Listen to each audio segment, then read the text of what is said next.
And then, nagpaalam na nga ako because magpe-prepare na ako for my next hearing. Tapos, nakakita na naman ako ng another announcement. Patingin ulit. Babasahin ko sa inyo. Ito, I'll just show you na lang sa... mahirap makita kasi maliit, pero I will read it. I will read it to you. So, this is coming from the... from Sherwin Gatchalian, Senate President Pro Tempore. Ulitin ko, hindi ka Senate President Pro Tempore. Si Loren Legarda ang Senate President Pro Tempore. She was elected by 13 members. 13. You were never elected by 13. Alam mo yan. So, Senate President Pro Tempore si Loren, hindi ikaw, Sherwin. Anyway, so ito ngayon ang in-issue ni Sherwin, where he is imagining that he is the Senate President Pro Tempore. Sabi niya, shorten work hours for June 4 today. Since no official business has been scheduled today. Doon ako nalilito. Kasi sinabi kahapon, tuloy yung hearing ko. So ano ba talaga? Ano ba talaga kayo?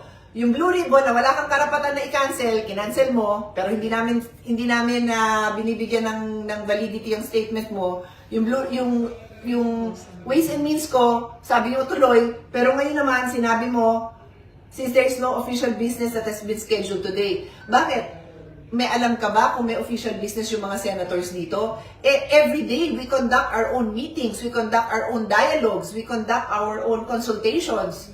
So, sino ka para sabihin mo na walang official business dito? Hindi ba official yon na pag isang senador, paano kung meron siyang foreign delegation, kung mayroon siyang mga advocacy group, official business yon. Alam mo, tinanong mo lang ang schedule ng lahat ng senador para malaman mo na walang official business na ganap.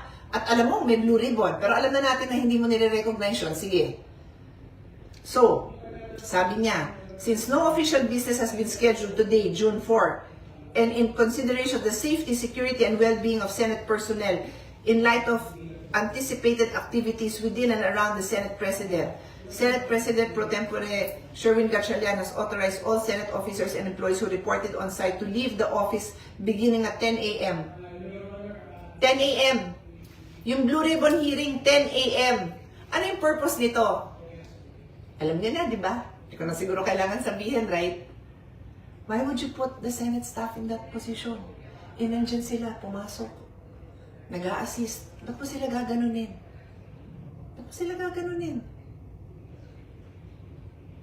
Tapos sabi mo, trabaho lang tayo? Talaga? From Sherwin Gatchalian, Senate President Pro Tempore. Ulitin ko, hindi ka Senate President Pro Tempore. Si Loren Legarda ang Senate President Pro Tempore.